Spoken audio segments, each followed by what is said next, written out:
자, 이 밤에 우리에게 주신 하나님의 말씀은 마가복음 10장 45절 우리 한 절의 말씀입니다.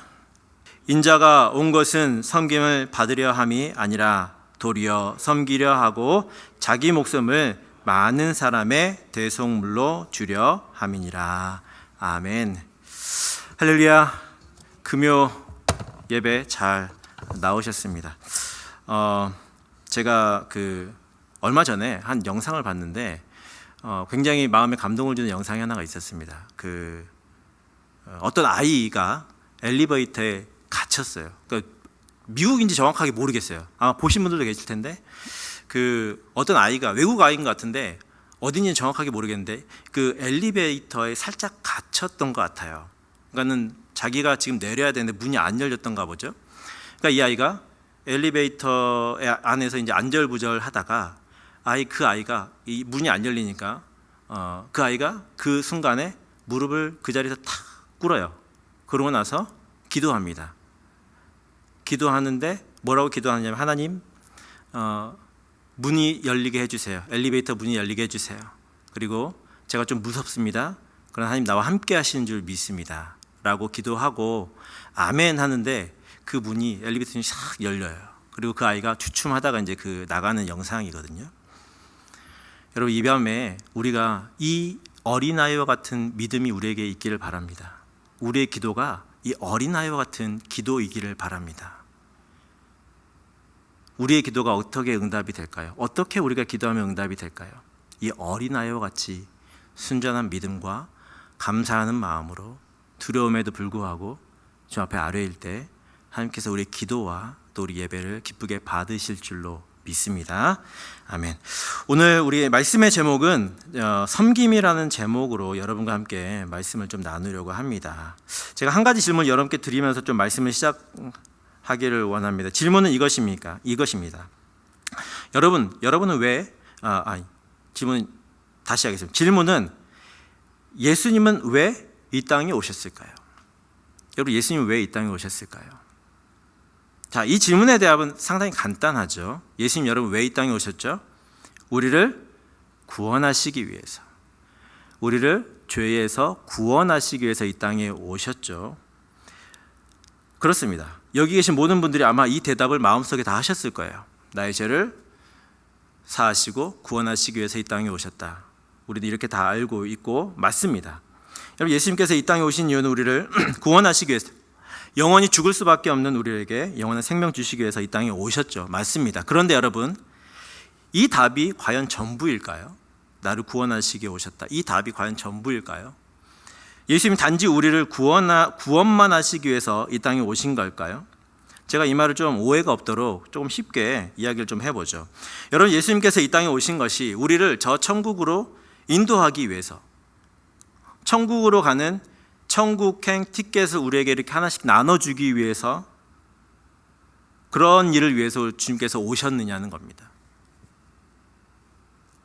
여러분 단지 그것만을 위해서 오신 것은 아니에요. 단지 우리에게 천국행 티켓 하나씩 주면서 자 이거 하나씩 받아, 이제 이거 받으면 천국 갈 수 있어, 이것만을 위해서 오신 게 아니라는 겁니다. 이 구원이라는 것은 예수님께서 이 땅에 오셔서 하시고자 했던 여러 사역 중에 하나예요. 그래서 오늘 본문도 우리에게 예수님께서 이 땅에 오신 이유, 이 땅에 오셔서 하시고자 하신 여러 가지 사역들 중에서 한 가지를 우리에게 말씀해 주고 계십니다. 우리 45절을 다시 한번 읽어보겠습니다. 인자가 온 것은 섬김을 받으려 함이 아니라 도리어 섬기려 하고 자기 목숨을 많은 사람의 대속물로 주려 함이니라. 여러분 본문에서 예수님께서 왜 이 땅에 오셨다라고 말씀하십니까? 왜? 무엇을 위해서? 바로 섬기기 위해서 오셨다는 거죠. 섬기기 위해서. 예수님의 사역 중에 하나가 바로 이 섬김이라는 겁니다. 우리를 구원하시는 그 구원자, 만물을 창조하신 그 창조주이신 그분이 섬기기 위해서, 군림하기 위해서가 아니라, 왕이 되기 위해서가 아니라, 우리 위에 군림하시기 위해서가, 다스리기 위해서가 아니라 섬기기 위해서 오셨다는 겁니다. 여러분 이 땅에 섬기기 위해 오셨다는 이 말씀의 무게가 결코 가볍지 않다는 것을 금방 깨닫게 되죠. 그렇다면 여러분 우리 역시 예수님처럼 이 섬김의 삶을 사는 것이 당연해 보이죠. 그런데 문제는 섬긴다는 것이 결코 쉽지 않다는 데 있습니다. 우리는 일반적으로 섬긴다고 하면 서브하는 것으로 생각합니다. 서브하는 것을. 서브가 뭐죠? 일종의 시중을 드는 거예요. 그렇죠? 그래서 누군가를 편안하게 해주고 누군가를 즐겁게 해주고 이거를 이제 서브라고 하는 거거든요. 우리는 이미지를 떠올릴 때 섬긴다 그러면 어떤 사람을 좀 편안하게 해주고 즐겁게 해주고 이게 섬기는 거라고 생각을 합니다. 그래서 오늘날의 이 서비스라는 말이 여기서 기원을 한 거죠. 물론 여러분 이 뜻도 나름대로 의미가 있어요. 분명히 의미가 있습니다. 하지만 예수님께서 섬기러 오셨다고 했을 때 이 말의 뜻은 단순히 우리를 시중들기 위해서 오신 건 아니라는 거예요. 그런 이유로 오신 건 아니라는 겁니다. 여러분 여기서 섬긴다라는 말은 헬라어로 디아코네사이라는 동사인데 이 시중을 든다, 섬기다, 봉사한다 의미가 있습니다. 그런데 이것은요 단순히 심부름이나 어떤 시중을 드는 것을 넘어서 타인의 유익을 위해 자신을 내어주는 그 어떤 방향성을 강조하는 말이에요. 그래서 본문 하반절에 또 이렇게 얘기하잖아요. 45절 하반절에 보면 자기 목숨을 많은 사람의 대속물로 주려 함이니라 라고 얘기하시잖아요. 시중을 둘러오신 게 그렇게 오신 것이 아니라 이 섬김이라는 것은 타인을 위해서 자신을 희생하고 자신을 내어주는 모습으로 오셨다는 거죠. 여러분 예수님께서 섬기기 위해서 이 땅에 오셔서 생명을 다해서 이 섬김의 삶을 우리에게 보여주셨으니 우리도 섬김의 삶을 사는 것은 당연한 것이죠. 여러분 어쩌면 이 세상이 이렇게 각박하고 이렇게 교회 안에 어떤 따스한 온기가 다 사라져 가는 것 같은 이유는 우리가 예수님을 닮은 그 섬김이 아닌 오히려 섬김을 받고자 하기만 하기 때문에 그런 것은 아닐까라는 생각이 듭니다. 여러분 이 세상에서는요 이러한 섬김을 찾을 수가 없습니다. 예수님과 같은 섬김을 절대 찾을 수가 없어요. 세상은 이 섬김이라는 것도 자신의 이익을 위해서 활용하는 거 아닙니까? 누구에게 서브를 해줘요. 서비스를 해요. 그러면 그게 무엇을 위한 겁니까? 이 사람한테 그 팁을 좀 받으려고 잘해주고 웃음을 띠고 그렇게 하는 거 아닙니까? 예수님과 같은 섬김은 이 세상에서는 찾을 수가 없다는 거예요. 그러나 여러분 우리가 생각할 것은 우리가 예수님의 이러한 섬김을 나타내고 그러므로 보여줘야 되는 거죠. 우리가 유일하게 이 예수님의 섬김을 보여줄 수 있는 사람이라는 겁니다. 자, 그렇다면 여기서 생각해야 될 것은 구체적으로 그러면 우리가 무엇을 섬겨야 될까요? 우리가 예수님의 섬김을 가지고 도대체 어디에서 무엇을 섬겨야 되는 걸까? 이 시간 우리가 섬겨야 되는 이 세 가지를 여러분과 함께 나누면서 하나님의 은혜를 나누고자 합니다. 자, 첫 번째로는 하나님을 우리가 섬겨야 합니다. 하나님을. 제가 여러분께 하나님을 섬기십시오라고 말씀을 드리면 여러분 다 아마 그렇게 생각하고 나 이미 그렇게 잘하고 있는데 나 하나님 잘 섬기고 있는데 내가 지금 하는 모든 것들이 하나님 섬기는 것인데 하나님을 따로 섬긴다? 그럴 이유가 없는 거죠. 우리는 당연히 내가 잘 하나님 섬기고 있다라고 생각을 합니다. 맞습니다. 여러분 우리는 하나님을 잘 섬기고 있어요. 우리가 섬기고 있습니다. 우리가 신앙생활을 한 시간만큼 우리는 하나님 섬겨오고 있는 거죠. 지금까지. 그런데 여러분 우리가 하나님을 잘 섬기고 있음에도 불구하고 왜 성경은 지속적으로 반복해서 하나님을 섬기라고 계속 얘기를 하는 걸까요? 왜 성경은 반복해서 하나님을 섬겨라 수없이 말씀을 하시잖아요. 왜 그런 걸까요? 여러분 그 이유를 한번 찾아보죠. 먼저 여호수아서입니다. 여호수아가 이렇게 말씀하죠. 여호수아 24장 15절 하반절의 말씀입니다. 오직 나와 내 집은 여호와를 섬기겠노라 하니 라고 얘기합니다. 오직 나와 내 집은 여호와를 섬기겠노라. 여호수아 24장 15절 하반절의 말씀입니다. 자, 여호수아가 이스라엘 백성들에게 이렇게 얘기합니다. 여호수아서 제일 마지막에 그 백성들에게 모든 땅을 다 분배한 후에 그가 그 사역을 마치면서 얘기를 하는 거죠. 나는 하나님을 섬기겠으니 당신들도 결정하십시오. 어떻게 할 건지. 그렇게 지금 얘기하는 겁니다. 그러면서 하나님을 섬기라 라고 얘기한다는 거죠. 또한 모세도 신명기서에서 이렇게 얘기를 하죠. 신명기 10장 12절의 말씀입니다. 이스라엘아, 내 하나님 여호와께서 내게 요구하는 것이 무엇이냐? 곧 내 하나님 여호와를 경외하여 그의 모든 도를 행하고 그를 사랑하며 마음을 다하고 뜻을 다하여 내 하나님 여호와를 섬기고. 화면에 뭐가 좀 바뀌었네요. 신명기 10장 12절의 말씀입니다. 맨 끝에 뭐라고 얘기합니까? 내 하나님 여호와를 섬기라 라고 모세도 분명히 말씀하고 있습니다. 여러분, 마찬가지로 신약에서도 예수님께서 여러 번 강조하셨죠. 하나님을 섬길 것을. 대표적으로 예수님께서 사단에게 시험을 받으실 때에 이런 말씀을 하십니다. 마태복음 4장 10절 하반절입니다. 마태복음 10절 하반절 우리 같이 한번 읽어보겠습니다. 시작. 주 너의 하나님께 경배하고 다만 그를 섬기라. 예수님도 동일하게 말씀하시죠. 하나님을 섬기라 라고 분명하게 말씀하고 계십니다. 여러분, 왜 성경은 이렇게 하나님을 섬길 것을 계속해서 강조하는 걸까요? 이스라엘 백성들이 하나님을 섬기고 있지 않아서 그런 걸까요? 아니요. 그들 잘 섬기고 있었어요. 하나님 잘 믿고 따르고 있었습니다. 잘 섬기고 있었어요. 그런데 왜 이것을 계속 반복적으로 얘기를 하고 강조하고 있는 걸까? 그 이유는 여러분, 하나님을 섬기는 것은요, 배타적인 것이고 타협이 없는 선택과 집중을 의미하는 것이기 때문에 이렇게 자꾸 반복하는 거예요. 그래서 여기서 강조하는 게 뭐냐면 하나님만 섬기는 겁니다. 하나님만 섬기는 것. 하나님 한 분만을 바라보고 그분만을 섬기는 거예요. 모든 성경이 한결같이 이야기하는 것은 하나님만 섬기라는 것입니다. 여러분, 이 만자가 굉장히 중요해요. 하나님만, 그분만 섬기라고 지금 요구하고 있다니까요. 성경은 다른 것과 하나님을 겸하여서 섬길 수 없다라고 단호하게 이야기하고 있습니다. 그런데 문제는 우리는 어떠냐는 거죠. 우리는 하나님을 섬겨라. 아, 너 하나님 잘 섬기고 있어요 라고 얘기하면서 뭐라고 마음속으로 생각하냐면 하나님도 섬기고 물질도 섬기고 다른 것도 함께 섬겨도 괜찮지 않습니까? 라고 생각한다는 거죠. 우리의 마음에 그런 마음이 있다는 거예요. 하나님만 내가 어떻게 섬기냐? 하나님도 섬기고 물질도 섬기고 다른 것도 같이 섬기지 않으면 내가 이 땅에 살아갈 수 없다는 거죠. 여러분, 이 도가 문제예요. 이 도가.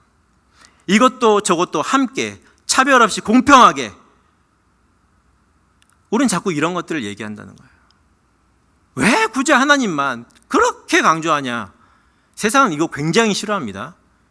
배타적인 거, 차별이 없는 것, 차별이 없는 것이 아니라 배타적이고 어떤 그 선택하고 집중하는 거, 이거 굉장히 싫어해요. 세상은 차별이 없어야 된다고 얘기를 자꾸, 그리고 공평해야 된다고, 똑같아야 된다고 계속 얘기를 한다는 거예요. 여러분, 하나님 공평하시죠? 근데 세상이 말하는 공평과 하나님 말하는 공평은 다른 겁니다. 하나님 차별 없이 사랑하세요. 근데 그 차별이라는 것은 세상이 말하는 차별과 다른 차별이라니까요. 여러분, 하나님을 섬기는 일에는 타협이 없습니다. 타협이라는 것 자체가 없어요. 중간지대, 회색지대 없습니다. 여러분, 하나님을 섬기는 것은 굉장히 차별적인 거예요. 차별적인 거. 배타적인 것입니다. 왜냐하면 사랑이 배타적인 것이기 때문에 그래요. 사랑은 집중하는 거예요. 여러분, 마음이 나뉘는 것은 그건 더 이상 사랑이 아닙니다.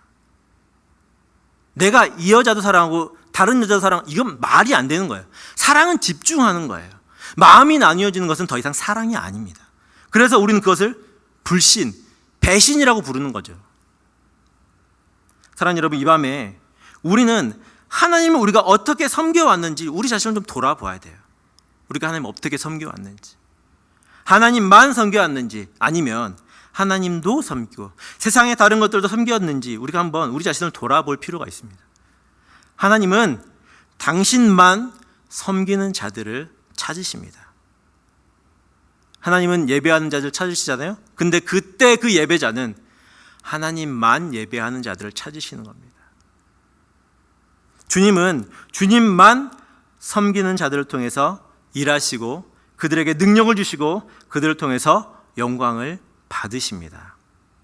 여러분, 예수님께서 만약에 이 지구 위에 구원할 사람이 딱 나 한 사람밖에 없다고 한다면 그래도 예수님은 이 땅에 오셨을까요?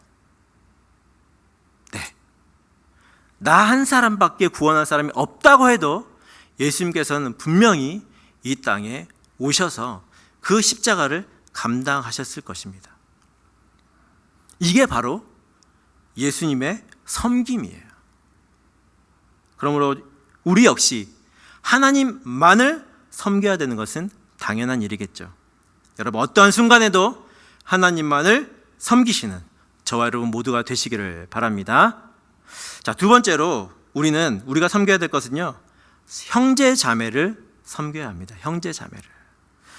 자, 예수님께서 십자가를 앞에 두고 제자들과의 마지막 만찬인 그 유월절 만찬을 하는 자리에서 여러분 이상한 행동을 하나 하시죠? 어떤 행동을 하시죠?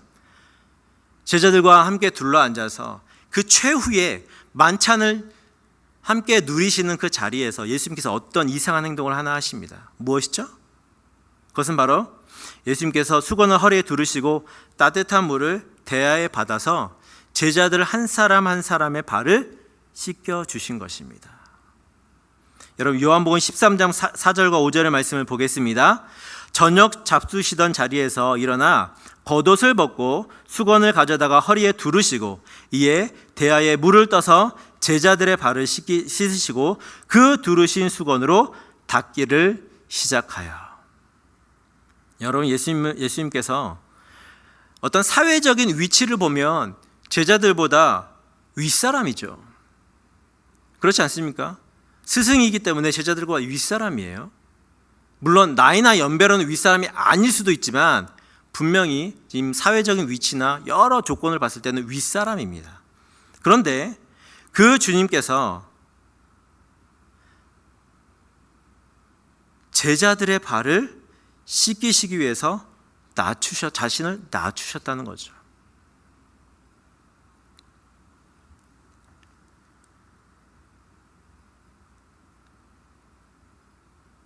예수님께서 직접 모범을 보여주실 거예요. 제자들에게. 너희가 이렇게 해야 된다. 너희가 이렇게 섬겨야 된다라고 직접 그것을 보여주셨다는 겁니다. 여러분, 형제 자매의 몸에서 가장 더러운 그 발을 씻어주고 덮어줌으로 섬겼다는 것이죠. 그래서 우리도 그렇게 하라는 거예요. 우리 형제들을, 자매들을 섬기라는 주님께서 그렇게 보여주신 것입니다.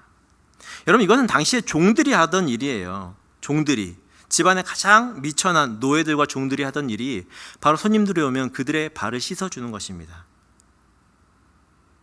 바로 그들처럼 그들의 모습과 동일하게 서로를 섬기라라고 그것을 몸소 보여주신 것입니다.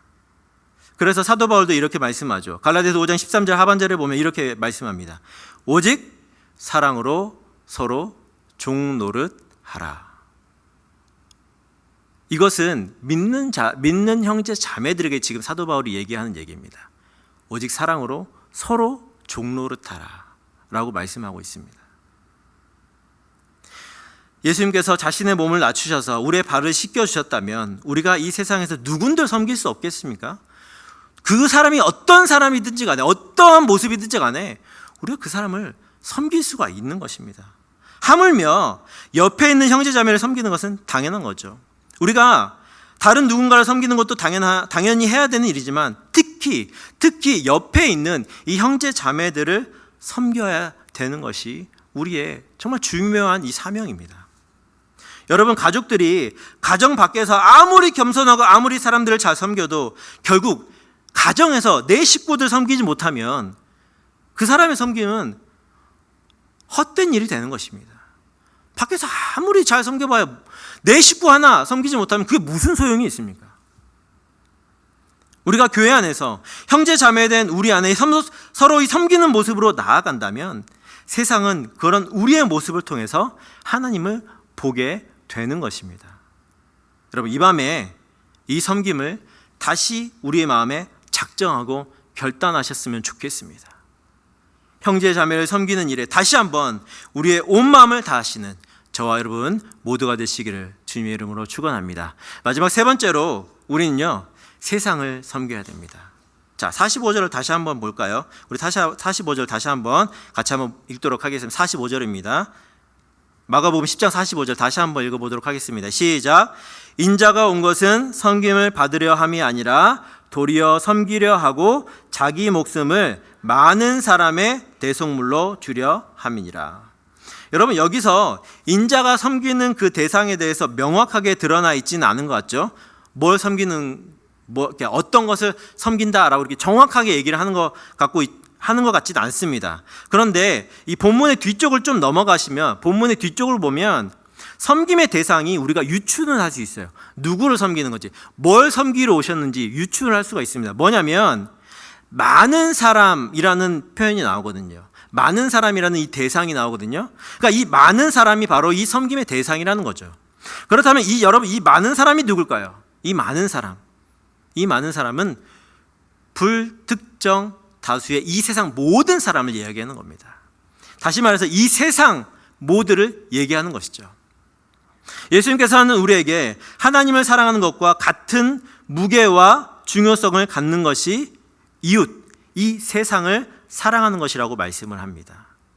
여러분, 마태복음 22장 37절에서 40절의 말씀을 제가 한번 읽어드릴게요. 예수께서 이르시되 내 마음을 다하고 목숨을 다하고 뜻을 다하여 주 너의 하나님을 사랑하라 하셨으니 이것이 크고 첫째 되는 계명이요 둘째도 그와 같으니 내 이웃을 내 자신같이 사랑하라 하셨으니 이 두 계명이 온 율법과 선지자의 강령이니라. 여러분, 하나님을 섬기는 것과 세상을 섬기는 것이 동일한 중요성을 갖는다는 거예요.